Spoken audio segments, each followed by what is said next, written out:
I'm Sasha Dermatis, and here are the top stories for the week of November 2nd, 2016. After 3 years, Twitter announced Thursday that it's killing off the Vine short video platform in the coming months. When Twitter launched the micro video feature back in 2013, it quickly became a viral enigma, challenging users to cram as much comedy or culture into each 480 by 480 pixel frame. Users will still be able to keep and view their Vines. In the announcement, Vine says to all the creators out there, thank you for taking a chance on this app back in the day. Back in the day being 3 years ago. Long time ago. The service enjoyed 200 million users in 2015. Some of its biggest superstars include Canadian-born Andrew King Bachelor, with more than 16 million followers, and Toronto-based singer-songwriter Shawn Mendes. Vine videos arguably created its own genre of meme thanks to the hypnotic nature of its 6-second clips that loop by default. Vine co-founder Russ Yusupov has little positive to say about the shutdown, tweeting, "Don't sell your company," shortly after the announcement. Yusupov, along with co-founders Don Hoffman and Colin Kroll, sold Vine to Twitter in 2012 before its wide release. I love the little Vine loops, so I am sad. I will watch them always, as long as I can. So hopefully somebody else picks up the company. I don't know. See, what I don't understand, though, is why they would get rid of it. I mean, this is such a popular thing. I mean, if you look at many social media, there's always these collections of all these great Vine videos. I mean, I think of the one picture of the guy who's like, story time. And then I'll do all these... Like, story time, I'm like hammer time. Exactly. But, like, I enjoy these videos, so I don't understand why they're pulling the plug. I think it's... My guess, Twitter ain't making money. But it's not... They got to start cutting back. They're letting go of staff. They're letting go of services. They're trying to bring themselves from here and get back up to here, right? I get that, but then sell it off. I mean, it's still wildly popular. Yeah. I don't know. I mean, we'll see what happens next. I know a guy who's a Vine star from here in Barrie, but I don't know what he's going to do now. At the ripe old age of like 22, I think he's going to have to get a real job. He's going to do something that lasts longer than 6 seconds. Exactly. Good luck. Can I get your order? I'm at... Oh, sorry. Time's up. All right, in other news... An 18-year-old has been charged with 3 counts of computer tampering after accidentally swamping Arizona's emergency services with thousands of bogus 911 telephone calls. Meet Kumar Haitubahi Desai told police he had tried to share on Twitter a link to JavaScript code that exposed iOS bugs, making phones freeze or restart.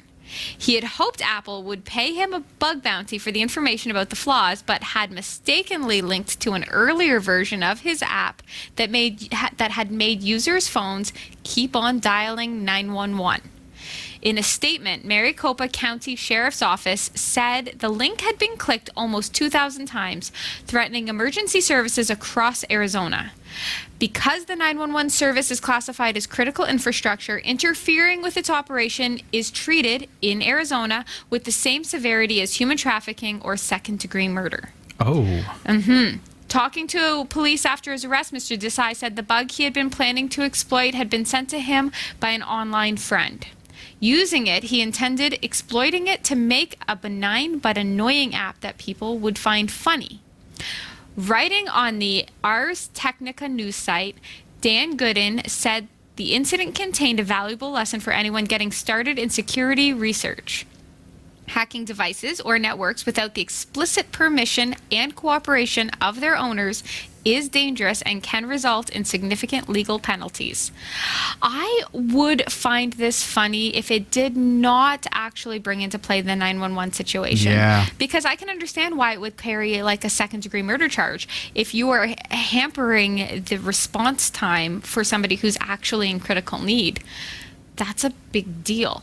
And we haven't heard if anything like that. I mean, how would they know, right? I can't get through to 911 because they're swamped with these bogus calls. Calls from a piece of malware. I'm a programmer, and one of the things that I adopted early on in my programming career is you don't put things into code like automatically dial 911 or swearing or silly things in placeholders, for example, when you're developing something for someone.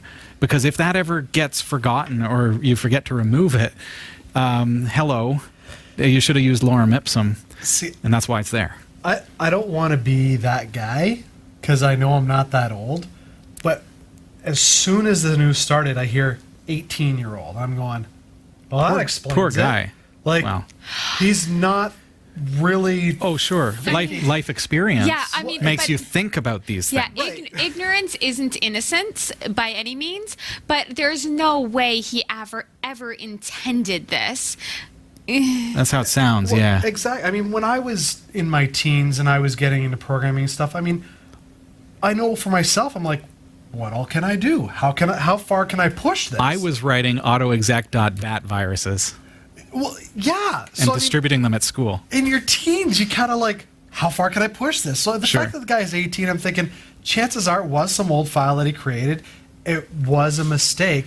If it was, some 40-year-old did it, I'd go, yeah, I don't see that as a mistake.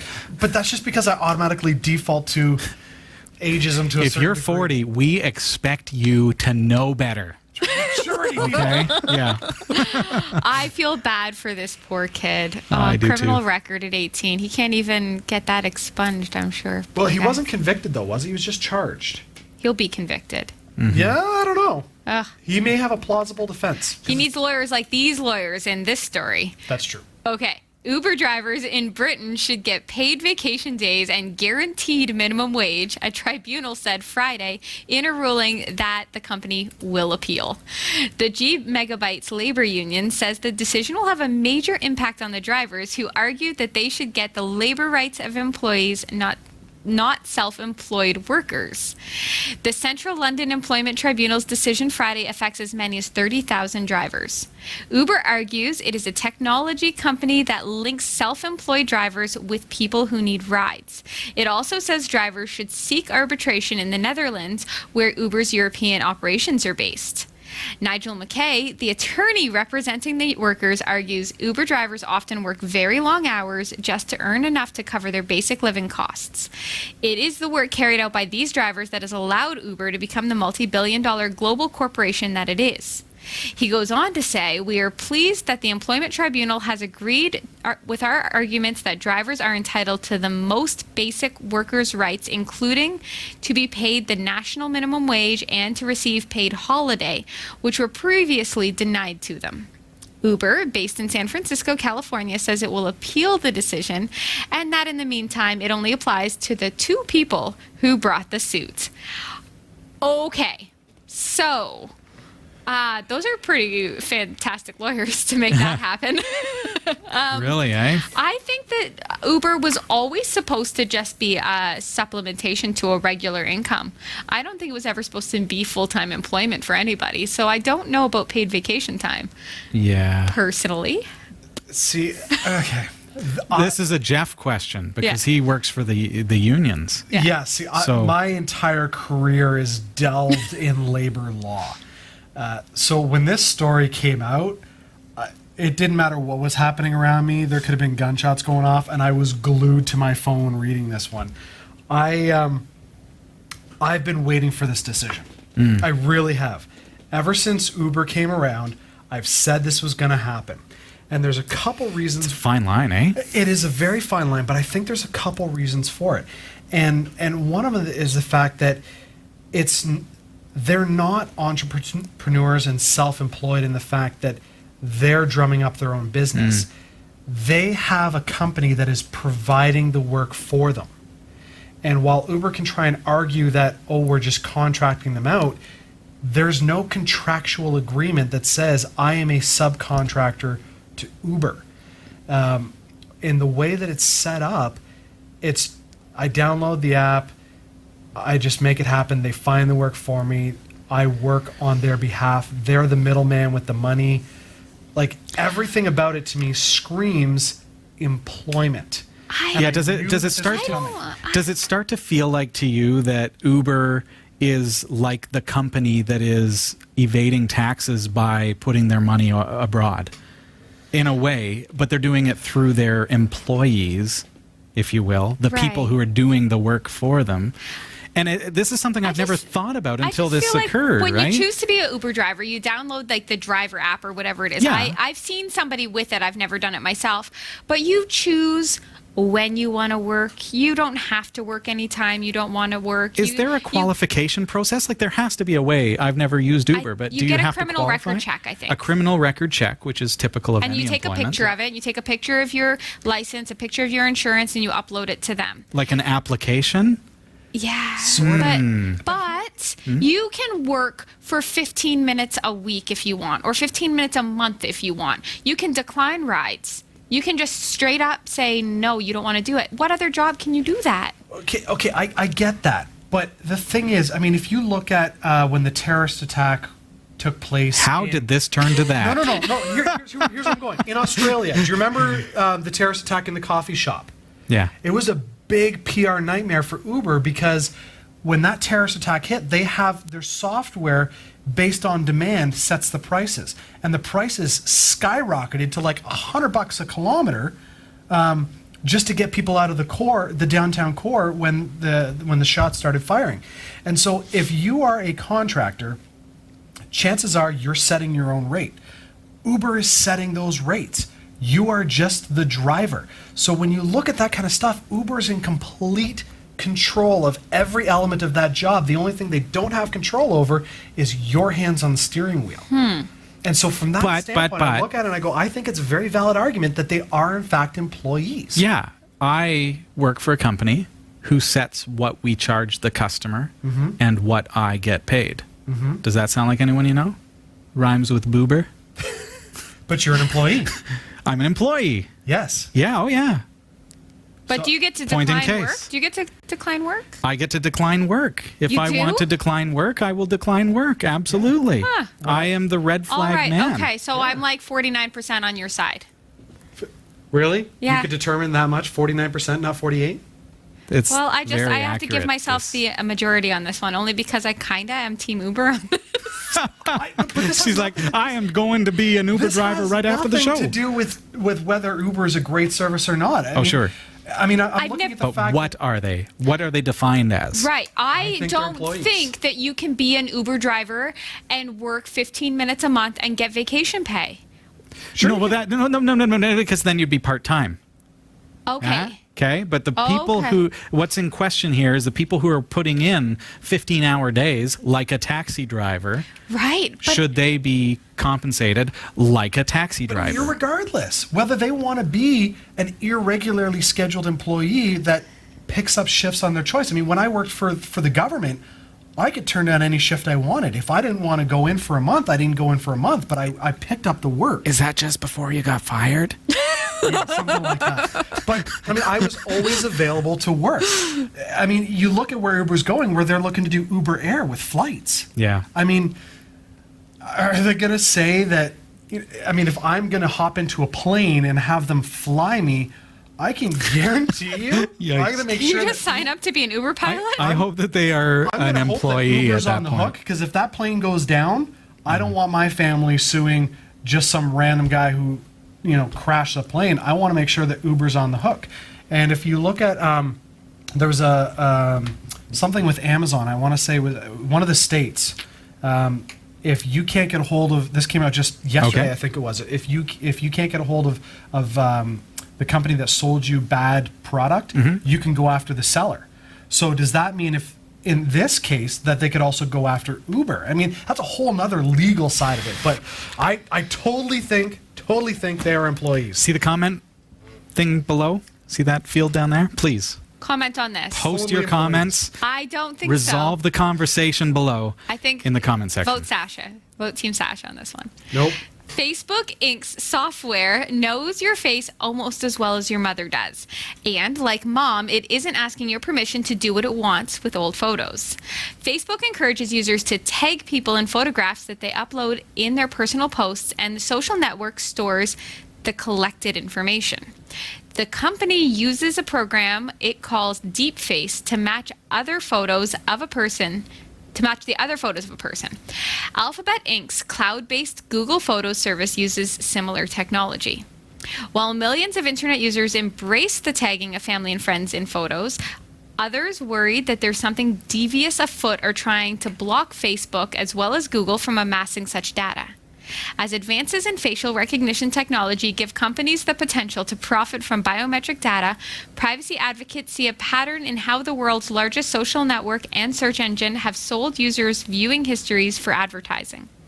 The companies insist that gathering data on what you look like isn't against the law, even without your permission. If judges agree with Facebook and Google, they may be able to kill off lawsuits filed under a unique Illinois law that carries fines of $1,000 to $5,000 US each time a person's image is used without permission. Big enough for a liability headache if claims on behalf of millions of consumers proceed as class actions. A loss by the companies could lead to new restrictions on using biometric in the US, similar to those in Europe and Canada. Wow. See, I didn't know that we had restrictions in Canada, but I will tell you that that whole like deep face technology always mistakes me and my sisters as each other. Oh, yeah? So for me, it's just funny because, you know. Well, and that's pretty small scale. Now, Yeah. I have like little Star Trek trinkets around the studio and everything. We used to have a bobblehead that was Spock. So, Yes. and I have things all over the studio, like my coaster, right? And it's not just these companies that are doing it. Twitter was experimenting with it for a while there, and I don't see that they still use it, but they must in the back end. I had a studio picture that I posted, and Twitter said Robbie Ferguson posted this with Leonard Nimoy, and it had a tag going to his Twitter account. Wow. And that freaked me right out. Like, I was like, okay, that's cool for one thing. The technology is astonishing, but also a little bit creepy, but at the same time, Creepy but cool. creepy but cool. I think it's the next gen of where things are going to have to go for surveillance, and you're going to see it when it comes to, you know, we talk about, you know, the threats that are out there, and they have to be able to track these things, aka person of interest. Right. I mean, truth be told, they have CCTV everywhere in Europe, right? Exactly. So, I mean, so you everybody implement knows this and integrate this, and Exactly. boom. I mean, there's a little bit, you have to be a little bit worried. I want to use that Yeah. 23andMe genetic testing, but I'm scared that I'm sending my DNA to somebody who I don't know. I want to know the results. Okay, I know that I'm the guy that, for some reason, defaults to conspiracy theory and anti-robots taking us over and all that kind of stuff. But I'm not. Why does this one come as a shock? Like, technology is going this way. Why are people freaking out about it as if it's like some big issue? I've known this is coming for a while. I think from It's science fiction gone reality. well, yeah, but I mean, this. The You're problem right. with this situation is we're dealing with it from a legal standpoint and not looking at it from a morality standpoint. And our world globally has moved away from the human element to the legal element, and we are now legal entities as far as our own basic human rights. We're nothing more than contractual obligations and But do's and don'ts. Does it violate my rights that my picture is recognized by an artificial intelligence when, if I'm standing in a room, Sasha can see me from across the room and say, oh, there's Robbie. Recognize? No. What to do with you? Yes. What to do with me? That's the issue. Is they're saying you Like shouldn't- fly a drone in and No, shoot me in the what head they're with a saying- rubber bullet? This whole thing is saying you shouldn't be able to use my biometrics to earn a profit, and I have to. It's data. Data is money. That's the currency. Why is Windows 10 free? Well, Yeah, and I- Facebook is free. I get that. I Yeah, can understand exactly. having That's rights exactly if you the didn't business sign up model. for something that's completely free. Nothing is free. I You're selling a agree, little but of- let people Those opt apps. in. We talked about apps that Sure. ask for all this access because it's a Well, free app. You Well, can it needs opt those things. out by not downloading the app. Yeah, exactly. See, yeah. and this is the thing. I mean, Facebook changed the way that we do the world. Before Facebook, it was you had to give explicit permissions for anything to happen. And then Zuckerberg and his team came up with this brilliant idea to say, you use our app. Yeah, and you're you give us volunteering it. Free You're giving reign it. on everything, and you tell us what not to use.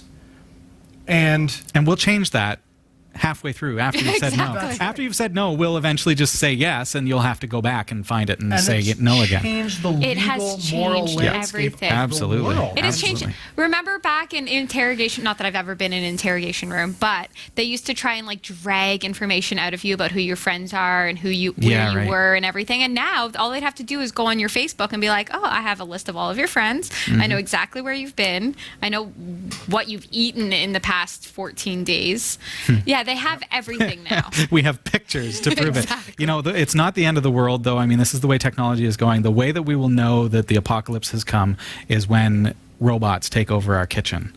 I mean, it's not possible, right? It's never, ever going to happen. It's true. Well, apparently, having a home-cooked meal from the kitchen of Gordon Ramsay could become a reality. In 2018, Molly will launch the world's first fully automated and integrated intelligent cooking robot. What? Yes. It's a robotic kitchen that has unlimited access to chefs and their recipes worldwide. And not only can this robotic chef cook over 100 different meals for you, it will clean up after itself too. Oh, bless you, robot. According to Mark Olyanik, CEO and founder of Molly Robotics, the way this machine works for the end user is by specifying the number of portions, type of cuisine, dietary restrictions, calorie count, desired ingredients, cooking method, and chef, and so on, from the recipe library first. Then, with a single tap, you could choose your recipe, place the individual prepackaged containers of measured, washed, and cut ingredients on designated spots, and press start for the cooking process to begin. Molly consists of all the necessary cabinetry, appliances, and utensils. It starts with 2 special sensors which record each movement of the actual master chef while they cook away wearing special gloves. This kitchen then replicates the movement with 2 fully articulating robotic arms and can cook anything just like a human chef. Yippee! Since the Molly kitchen could essentially cook any downloadable recipe on the internet, the Food Robotics AI startup expects to include a share and sell your own recipes feature, where consumers and professional chefs could access and sell their ideas via the digital style library of recipes database. Designed to work with anyone who has the desire and the ability to cook, this platform for collective creativity and knowledge could become a launching pad for aspiring chefs. While you may need a Wi-Fi for pulling in new recipes, recording a new dish, or sharing your work, the database of recipes that comes with the kitchen is available offline. What's more, the robotic kitchen can always be used manually too. Questions, comments, thoughts? You know concerns? what? I think is the first thing that came to mind is what, right? But then I realized, think about educational facilities where the teacher could download these recipes and actually use it to guide would-be chefs to learn. Now, of course, there's the other side of it that says they're going to, Gordon Ramsay can now open 1,000 kitchens around the world and it will be his cooking. Oh, yeah, that's true. I was thinking more along the lines of having, say, your grandmother make her famous Wow. lasagna, and then you can eat grandma's lasagna Oh my till gosh. the end of time, right? Not only that made me think, see, we're just playing off of each other right here. What about grandma when she can't cook that lasagna anymore, but she loves to eat it, Right. right? I love this so much. Oh my gosh, and there's so truth much be here. told, I'm not a great cook. Like, I'm not a super great cook, but I want to be. So this would be great for me. I could just watch this robot cook, and then, like it said, I mean, I can just turn off probably the arms. And Not going to happen. No. Right? You're just going to sit there drinking your whiskey, watching the Watching. robot. Robot, Garçon. make me dinner.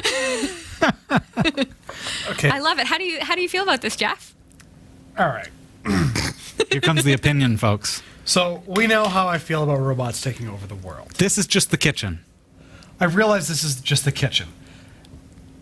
As you're reading the news story, there's one question that's coming up in my head, and it goes back to you made the comment that there's 2 sensors that watch what the chef is doing. So the question is, in the middle of making a beef Wellington, will these hands drop the knife, flip the bird, and then call somebody a fat cow? Oh, it's Gordon Ramsay. Oh, Oh, Gordon Ramsay, Yes. what have you done with this program? Like, Love it. can he cook any meal without doing something like that? And, Yeah. like, There's no auditory component. That's fantastic. oh, I bet you they'll include it. Jeff, I will But then tell the you. other question is, I'm sitting here between Sasha and Robbie, and both of you are talking about replacing Grandma with a robot. Was No! her metal hip Supplementing grandma Like, with a robot. helping grandma so that she can cook once and eat her lasagna forever. I do believe it was Grandma's lasagna, and then you could have it till the end of time, implying when Grandma passes away, she's replaced by robotics. But you can eat her lasagna. You can pass the delicious taste on. That's true. Yeah. See, why not- Robots My are going thought to win is you over, more- and if they have to do it through your stomach, they will. But why not just learn to cook the lasagna No. yourself? You can't. Yeah, of course. But there's something about grandma's robot hands cooking you up a lasagna while you sit there drinking your whiskey. Okay. Okay. Let's take this. Let's take this on the poutine turn. Okay. So today Whoa, I was whoa, in whoa. the. Careful how you bring up poutine. That is a sacred food. I know, but what I'm saying is, I am talking in the chat room about how poutine is amazing. Yes, it is. And they don't get it. They don't get it because they're not from Canada. So what if I upload how like a delicious poutine recipe? Oh, sure, yeah. But Right? And then their What? robots can make it, and then they can understand. Okay, Yeah, but yeah. what kind of poutine are you making that requires robotic? It's fries, gravy, cheese. Curds. think about that. Curds, Yeah, it's got to be cheese curds. curds. But wait a minute. What if you do the poutine recipe and you did the recording and it was this nice russet potato, and then Jeff takes it home and loads up the recipe and he's got this larger potato, and the ingredients and the recipe, the mix, everything is completely off. I feel like they must have controls for that. They have Well, controls. they- it must. did. I could Yeah. be wrong. Maybe I misheard you, but it did say about prepackaged food and all that kind of stuff. Right. So essentially, this is nothing more than a glorified microwave. No, this is fresh food. This is not. But it said it was Nuked prepackaged. You can't have prepackaged fresh. You can go into a grocery store and buy a pre-cut up fresh turnip, Yes. right? Way easier than cutting your own turnip. Right, but so now take that and put that on a tray and say, okay, now robot, make me a turkey dinner, and it includes the pre-cut turnip. I don't know. Can we interview I these still people? would Can rather we make- Yeah, find let's Molly- interview them. Let's interview Molly Kitchens. Let's get a dozen of these Molly Kitchens and Can we just distribute do it? them Yeah, around. let's yeah. try. I'd rather make my bowl of Cheerios myself. Oh, yeah, Just, just from saying. scratch. Aim high, reach for the That's stars. Thanks for watching the Category5.tv newsroom. Don't forget to like and subscribe for all your tech news with a slight Linux bias. And for more free content, be sure to check out our website. From the Category5.tv newsroom, I'm Sasha Dermatis.